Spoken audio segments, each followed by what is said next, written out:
आपलं जे जीवन आहे ते तुम्ही निवांत जगा, कुठलाही विचार न करता। भैया रोज़ सुबह उठो, रोज़ सुबह उठते बराबर नहाओ, फ्रेश हो जाओ और अपने काम से लग जाओ। काम कोई भी हो, बस काम करते रहो। ये देख रहे हो, ये देख रहे हो, ये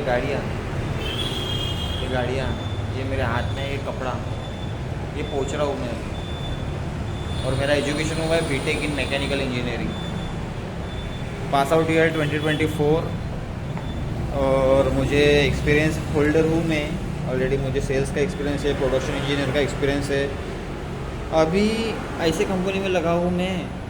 जब मैं बेरोज़गार था तब मुझे पता चला कि भाई पैसा कमाना कितना बहुत ज़्यादा ज़रूरी है। भले ही थोड़ा सा क्यों ना हो, लेकिन कमाओ। घर पे खाली पीली पड़े रहने से अच्छा कुछ ना कुछ तो भी आना चाहिए अपने हाथ में। थोड़ा बहुत भी क्यों ना हो, थोड़ा बहुत भी आना चाहिए।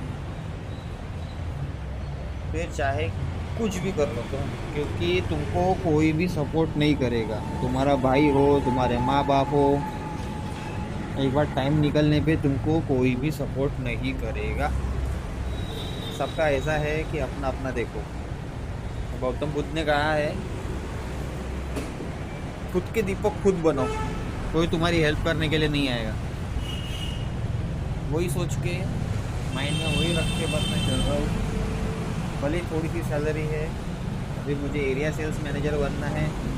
एरिया सेल्स मैनेजर की जॉब मुझे नहीं मिल रही है। पता नहीं बेंचों किसने मेरे को नज़र लगा दी, या फिर क्या, कहाँ पे कमी आ रही है, कहाँ पे अड़ा हुआ है बाकी का प्रोसेस। 4 व्हीलर सेगमेंट में मुझे एरिया सेल्स मैनेजर की जॉब चाहिए और वो जो है मुझे नहीं मिल रही, इसलिए मुझे मजबूरन तब तक के लिए ये करना पड़ रहा है। हमारी ये मेरा दुकान है।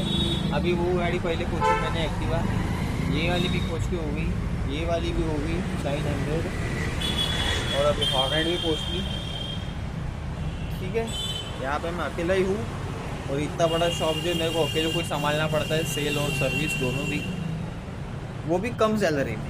कोई हाई फाई सैलरी कुछ है नहीं मेरी, 20,000 के अंदर ही है, ऐसा समझ लो। 20,000 के अंदर ही सैलरी है और वैसा ही करके चलना है बस, जब तक नसीब है तब तक। और सेविंग भी नहीं होती थोड़े से कम सैलरी में। इतने कम सैलरी में सेविंग करना मतलब बहुत ज़्यादा मुश्किल है।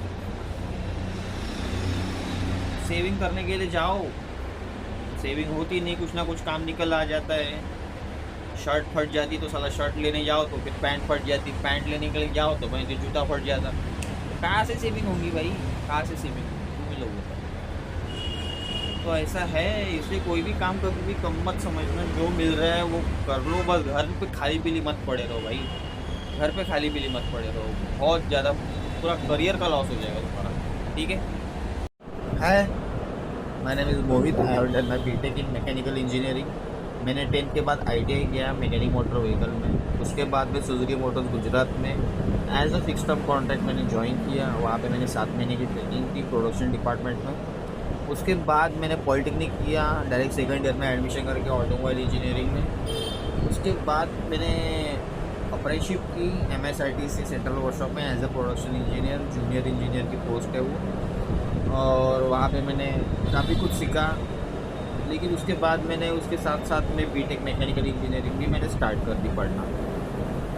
उसके बाद लग गए अपने ज़िंदगी के घोड़े ऐसे 17 लोगों के 17 मुँह। लोगों ने बोलना चालू कर दिया कि तू ग्राफिक डिज़ाइनिंग कर, तू क्या मैकेनिकल कर ली, फालतू में प्रोडक्शन में ग्रोथ नहीं है ना, असेंबली में ग्रोथ है, मैकेनिकल वालों की सैलरी नहीं बढ़ती, कुछ नहीं बढ़ती। ये सब कुछ 17 लोगों के 17 मुँह ऐसा उन्होंने मुझे बोलना चालू कर दिया।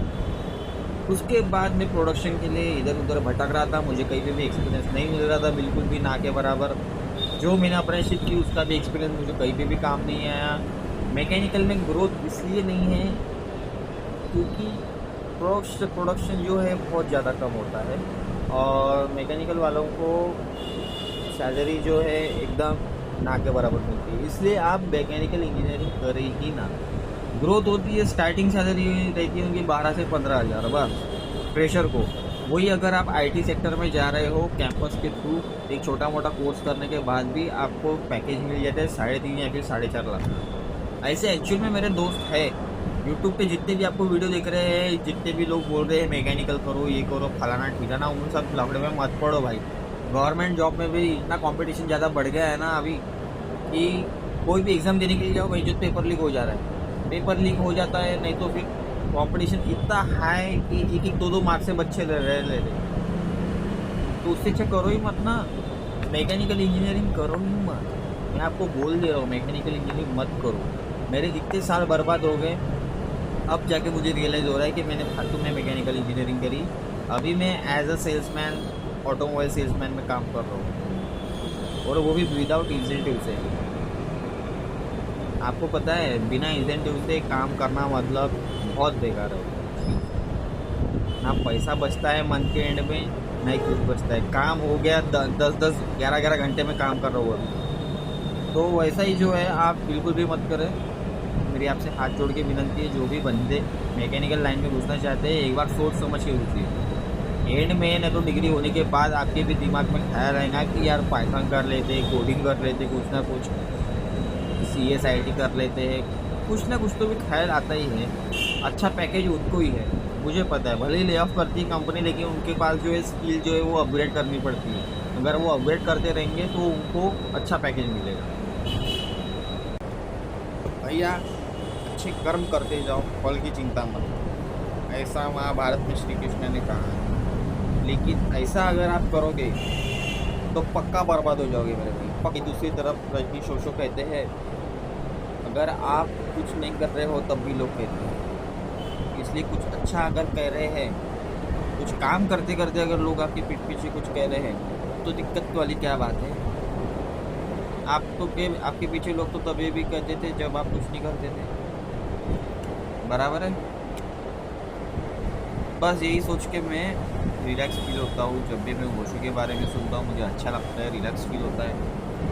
खुद में ऐसी कौन सी चीज़ें हैं जो खुद में इम्प्रूव की जा सकती है, जैसे कि लेट नाइट रात को 12 बजे तक सोना, रील स्क्रॉल करते रहना, कुछ ना होके भी। गर्लफ्रेंड नहीं है फिर भी भाई जो रील स्क्रॉल करते हुए लगे हुए हैं, यूट्यूब पे शॉर्ट दिख रहे, रील स्क्रॉल कर रहे हैं, तो उसी में टाइम जाता है। मॉर्निंग में लेट उठो, नहा धो के सीधा ड्यूटी पे निकलो, ड्यूटी पे बैठो दिन भर, सुबह 10 बजे से लेकर के शाम को 7:30-8 बजे तक आप ड्यूटी करो, घर जाओ, भाजी पाला लो, किराना लो। ये सब कुछ करने से अच्छा मैं खुद में क्या क्या इम्प्रूव कर सकता है वो ना देखूं, वो भी मैं देखता हूँ। मैं तब देखता हूँ जब मैं ओशो के बारे में सुनता हूँ। ओशो जब बोलते हैं कि मराठी में बोला, आपलं जे जीवन आहे ते तुम्ही निवांत जगात कुठलाही विचार न करता, कुठल्याच गोष्टीचा विचार न करता, जे आपलं जीवन आहे ते आपल्या हातात आहे, काही नाही ठेवलेलं आहे या जीवनामध्ये, निवांत जगा, हे रजनीश ओशो बोलले। त्याच विचाराने मी स्वतःमध्ये काय काय इम्प्रूव्हमेंट करायला पाहिजे, काय कोणत्या कोणत्या गोष्टी आहे ज्यामध्ये बदल करणं आवश्यक आहे, त्याबद्दलचा विचार करावा असं मला वाटतं।